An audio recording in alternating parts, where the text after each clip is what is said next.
Assalamualaikum warahmatullahi wabarakatuh. Ya, kembali lagi bersama Bapak dalam pelajaran agama Islam. Ya, minggu ini seperti yang Bapak janjikan di minggu sebelumnya, kita lanjutkan pelajaran 4 ya, tentang bersih itu sehat. Ya, bagian B, aku senang berwudu dan ayo belajar tayamum. Sekaligus membahas apa itu najis ya, seperti yang Bapak janjikan minggu kemarin ya, sekaligus tata cara untuk menghilangkan najis. Nanti kita bahas semua ya. Sebelum memulai, mari sama-sama kita membaca Ummul Quran, suratul Fatihah, dan juga doa belajar ya. Mari sama-sama kita baca. Ala hadiniyah Al-Fatihah. A'udzubillahi minasyaitonirrajim. Bismillahirrahmanirrahim. Alhamdulillahirabbil alamin. Arrahmanirrahim. Maliki yaumiddin. Iyyaka na'budu wa iyyaka nasta'in. Ihdinas siratal mustaqim. Siratal ladzina an'amta 'alaihim ghairil maghdubi 'alaihim waladdallin. Raditu billahi rabba wa bil islami dina wa bi Muhammadin nabiyya wa rasulah. Rabbi zidni ilman warzuqni fahman, amin ya rabbal alamin. Ya, kita masuk ke pembahasan bagian B, yaitu aku senang berwudu ya. Ya, pengertian wudu ya. Apa itu wudu? Wudu merupakan salah satu di antara cara untuk menghilangkan hadas, yaitu hadas kecil ya. Wudu biasanya dilakukan sebelum ibadah yang mengharuskan adanya kebersihan dan kesucian dari hadas kecil bagi yang akan melakukan ibadah tersebut ya. Contohnya yaitu sholat. Ya, berikut ini Bapak berikan video ya, cuplikan bagaimana tata cara berwudu yang baik dan benar. Tolong diperhatikan ya. Bismillahirrahmanirrahim.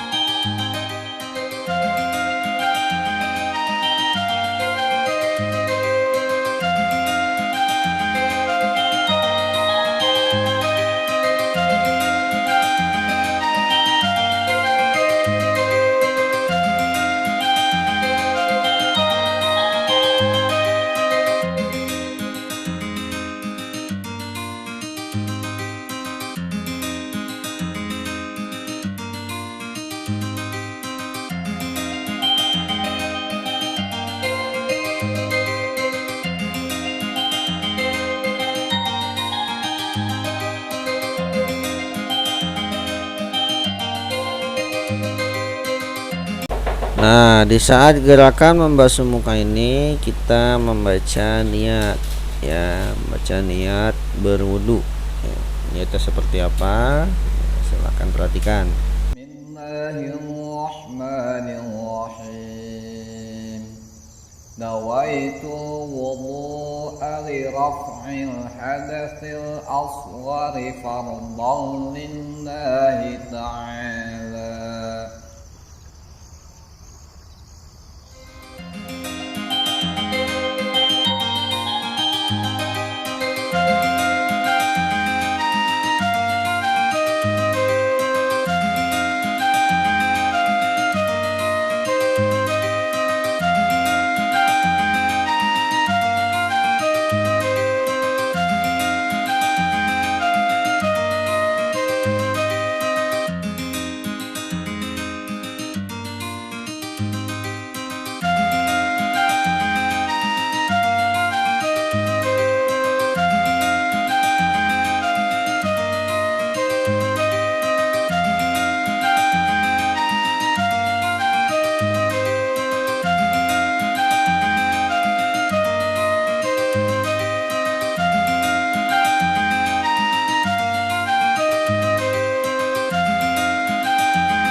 Setelah selesai dengan gerakan terakhir, dilanjutkan dengan doa sesudah berwudu.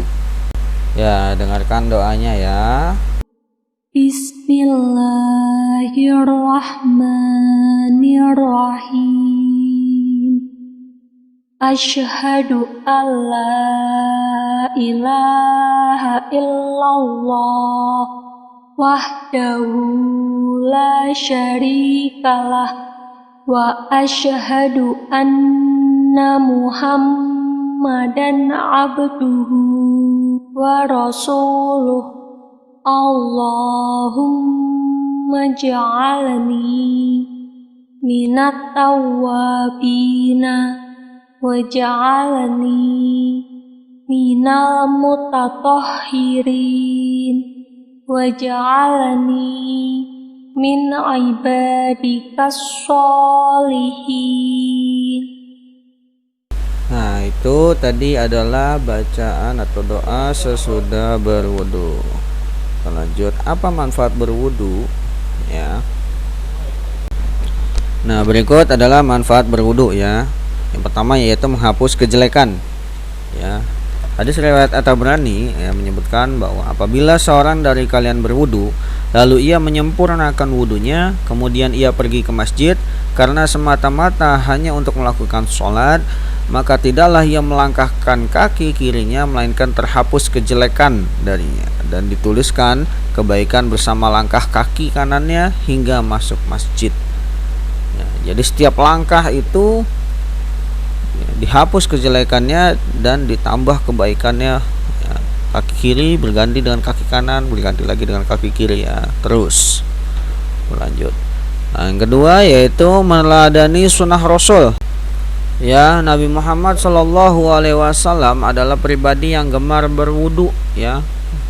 Beliau tidak hanya berwudu saat sholat saja, namun juga di sela-sela aktivitas termasuk saat hendak berzikir ya. Jadi dalam kehidupan sehari-hari Nabi Muhammad dalam keadaan suci berwudu ya.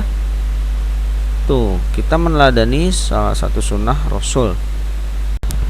Ya, yang selanjutnya yang ketiga yaitu mengangkat derajat ya. Ada dalam hadis riwayat Muslim, Rasulullah SAW bersabda, "Maukah kalian aku tunjukkan suatu amalan yang dengannya Allah akan menghapus dosa-dosa dan mengangkat derajatnya?" Ya, para sahabat berkata, "Tentu wahai Rasulullah."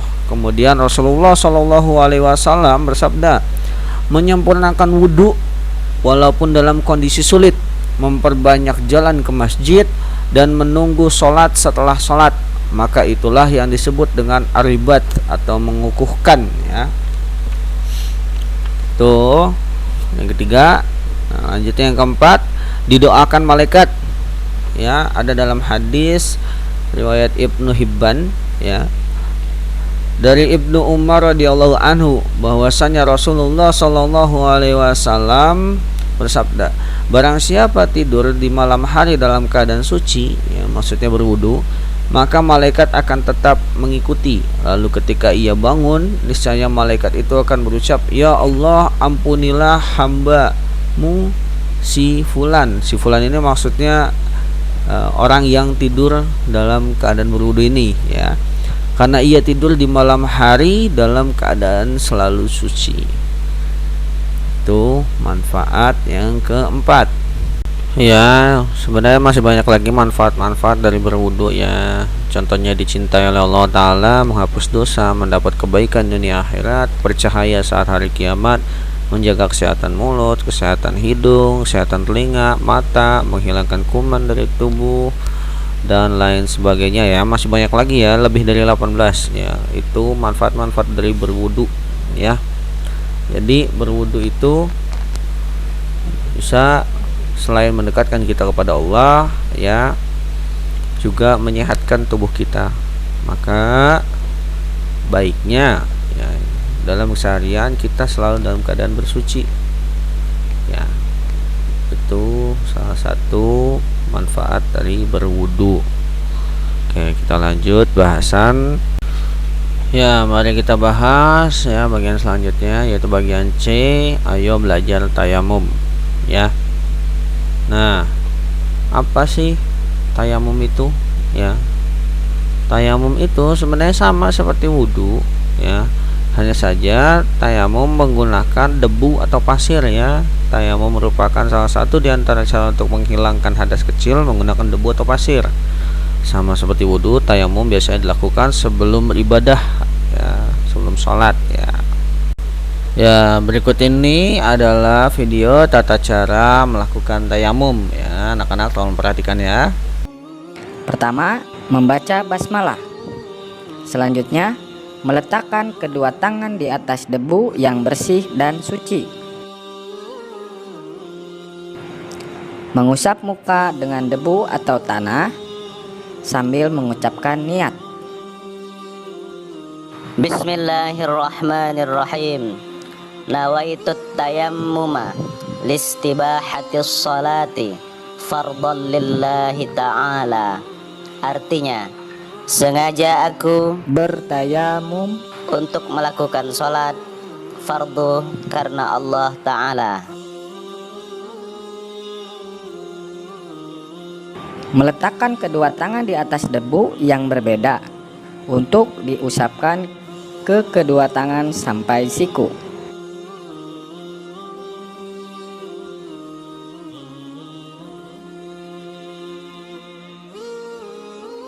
Dan yang terakhir, tertib. Nah, itu tadi adalah tata cara tayamum ya. Untuk manfaat dan doa setelah tayamum itu sama seperti berwudu ya. Hanya yang membedakan adalah kalau berwudu itu menggunakan air, kalau tayamum itu menggunakan debu atau pasir. Ya, kita lanjut ke bahasan yang selanjutnya yaitu najis ya. Ya, selanjutnya kita membahas tentang najis dan tata cara membersihkannya. Ya. Di pelajaran sebelumnya kita sudah tahu bahwa najis itu adalah kotor atau kotoran yang menjadi sebab terhalangnya seseorang untuk beribadah kepada Allah ya. Itu pengertian najis. Nah, najis di sini terbagi menjadi 3. Yang pertama adalah najis mughalazah ya, atau najis berat. Yang kedua najis mutawassithah atau najis sedang. Dan yang terakhir najis mukhaffafah atau najis ringan ya. Ya, najis mughalazah atau najis berat ya. Najis ini disebut najis berat karena membutuhkan perlakuan khusus ya ketika kena najis ini ya. Jadi kalau kena najis ini itu perlu perlakuan khusus untuk membersihkan najisnya. Contoh-contohnya dari najis mughalazah adalah ya, berikut ini Bapak kasih contoh ya hal-hal yang bisa menyebabkan kita terkena najis mughalazah atau najis berat. Ya, yang pertama, terkena hewan babi atau menyentuh hewan babi.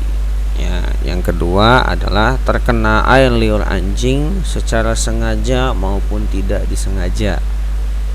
Nah, cara menghilangkan najis besar ya, yaitu dengan cara mencuci bagian yang terkena najis sebanyak 7 kali ya. Namun yang pertama, cucian yang pertama itu dengan tanah ya.